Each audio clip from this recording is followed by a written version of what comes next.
The Elephant's Child, Chapter 1.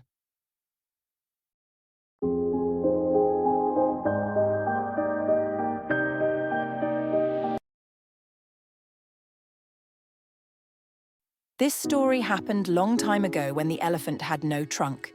He had only a blackish bulgy nose as big as a boot. He could wriggle it about from side to side, but he couldn't pick up things with it. There was one elephant, a new elephant, an elephant's child, who was full of curiosity, and he asked so many questions that nobody wanted to answer. He lived in Africa, and he filled all Africa with his curiosities. He asked his tall aunt, the ostrich, why her tail feathers grew just so, and his tall aunt, the ostrich, hit him with her hard claw. He asked his tall uncle, the giraffe, what made his skin spotty, and his tall uncle, the giraffe, hit him with his hard hoof. And still he was full of curiosity. He asked his broad aunt, the hippopotamus, why her eyes were red, and his broad aunt, the hippopotamus, hit him with her broad hoof. He asked his hairy uncle, the baboon, why melons tasted just so, and his hairy uncle, the baboon, hit him with his hairy paw. And still he was full of curiosity. He asked questions about everything that he saw or heard, or felt, or smelt, or touched, and all his uncles and his aunts hit him. And still he was full of curiosity. Chapter 2. One fine morning in the middle of the procession of the equinoxes, this curious elephant's child asked a new fine question that he had never asked before. He asked, "What does the crocodile have for dinner?" Then everybody said, "Hush," in a loud and dreadful tone, and they hit him immediately and directly without stopping for a long time. Then he came up to Kolokolo Bird, sitting in the middle of a wait-a-bit thorn bush, and he said, "My father has hit me, and my mother has hit me. All my aunts and uncles have hit me for my curiosity, and still I want to know what the crocodile has for dinner." Then Kolokolo Bird said with a mournful cry, "Go to the banks of the great grey-green, greasy Limpopo River, all set about with fever trees, and find out."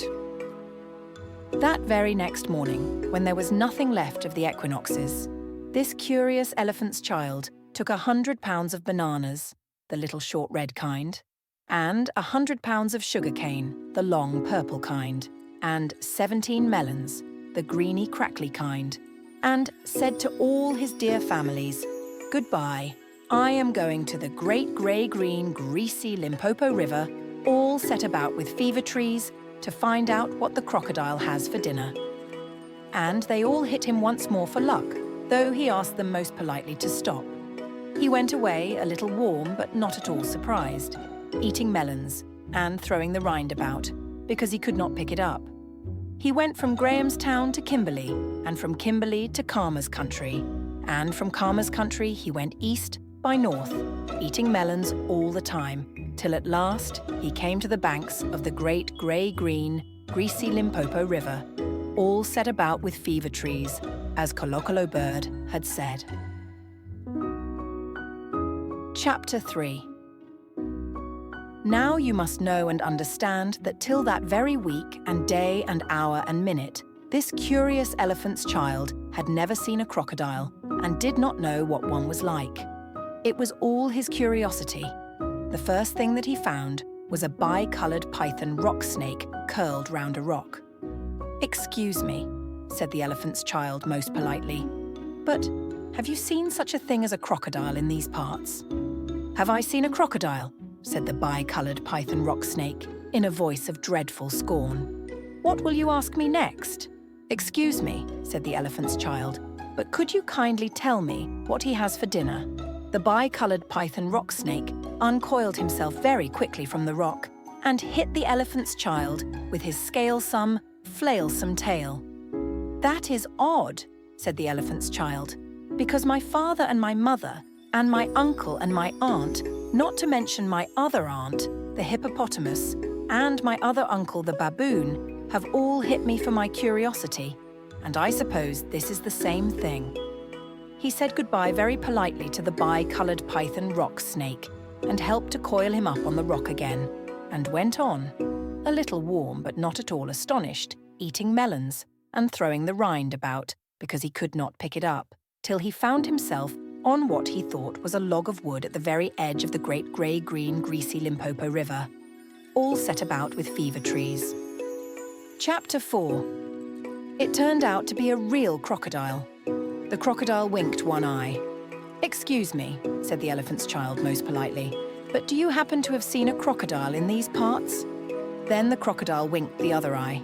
He lifted half his tail out of the mud, and the elephant's child stepped back most politely, because he did not wish to be hit again. "Come here, little one," said the crocodile.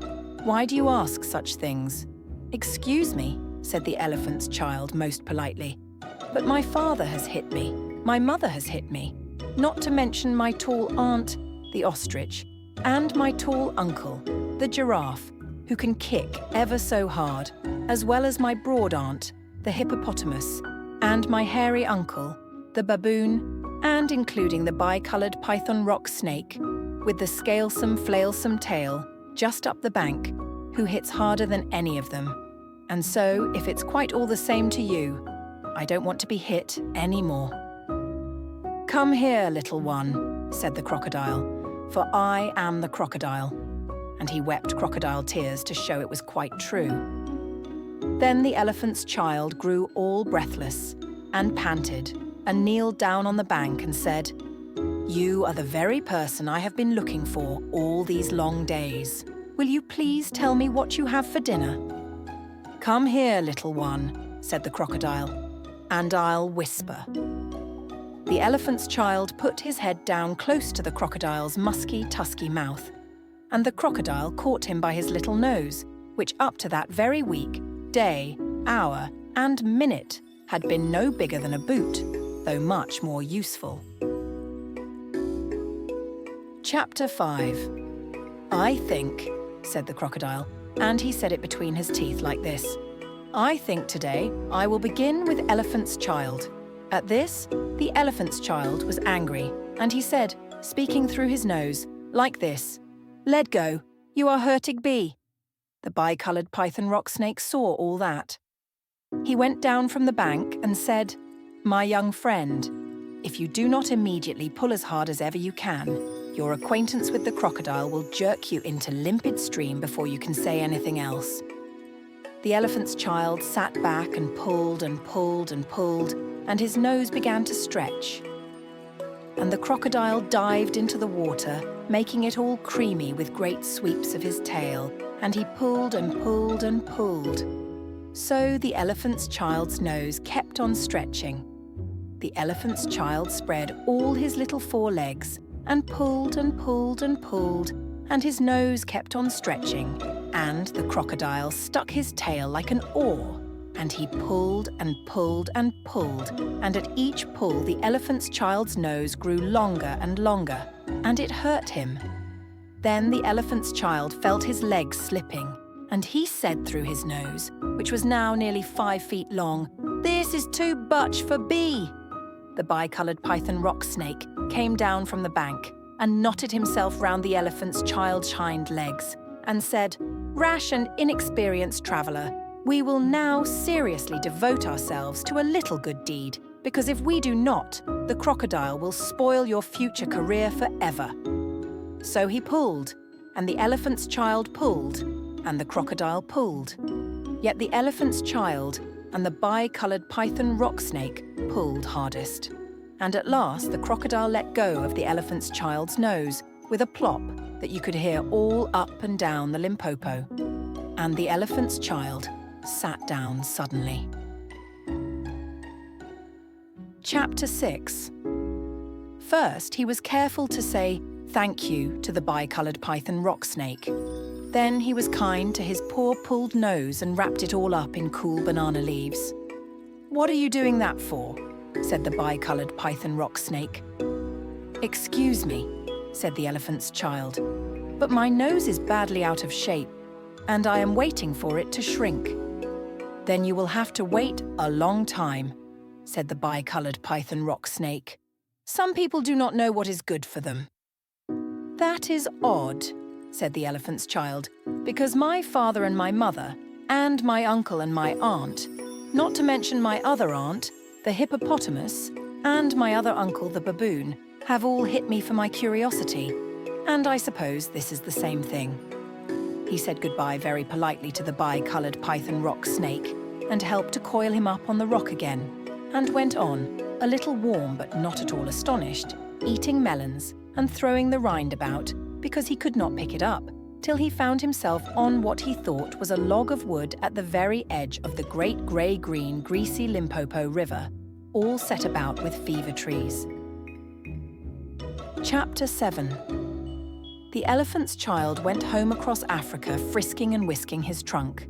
When he wanted fruit to eat, he pulled fruit down from a tree instead of waiting for it to fall as he used to do. When he wanted grass, he plucked grass up from the ground instead of going on his knees as he used to do. When the flies bit him, he broke off the branch of a tree and used it as a fly whisk. And he made himself a new, cool, slushy, squishy mud cap whenever the sun was hot. When he felt lonely walking through Africa, he sang to himself down his trunk, and the noise was louder than several brass bands. He went especially out of his way to find a broad hippopotamus, she was no relation of his, and he hit her very hard to make sure that the bi-coloured python rock snake had spoken the truth about his new trunk. The rest of the time, he picked up the melon rinds that he had dropped on his way to the Limpopo, for he was a tidy pachyderm. One dark evening, he came back to all his deer families, and he coiled up his trunk and said, "How do you do?" They were very glad to see him, and immediately said, "Come here and be hit for your curiosity." "Pooh," said the elephant's child. "I don't think you peoples know anything about spanking. But I do, and I'll show you." Then he uncurled his trunk and knocked two of his dear brothers head over heels. "Oh, bananas," said they. "Where did you learn that trick? And what have you done to your nose?" "I got a new one from the crocodile on the banks of the great grey-green, greasy Limpopo River," said the elephant's child. "I asked him what he had for dinner, and he gave me this to keep." "It looks very ugly," said his hairy uncle, the baboon. "It does," said the elephant's child, "but it's very useful." And he picked up his hairy uncle, the baboon, by one hairy leg and hove him into a hornet's nest. Chapter 8. The bad elephant's child spanked all his dear families for a long time, till they were very warm and greatly astonished. He pulled out his tall ostrich aunt's tail feathers, and he caught his tall uncle, the giraffe, by the hind leg and dragged him through a thorn bush. And he shouted at his broad aunt, the hippopotamus, and blew bubbles into her ear when she was sleeping in the water after meals.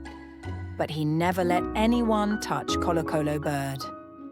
At last, things grew so exciting that his dear families went off one by one in a hurry to the banks of the great grey-green, greasy Limpopo River, all set about with fever trees, to borrow new noses from the crocodile. When they came back, nobody spanked anybody anymore. And ever since that day, all the elephants you will ever see, besides all those that you won't, have trunks exactly like the trunk of the curious elephant's child. For you to see and understand that the crocodile had pulled it out into a really truly trunk, same as all elephants have today, I wrote about the elephant's child having his nose pulled by the crocodile.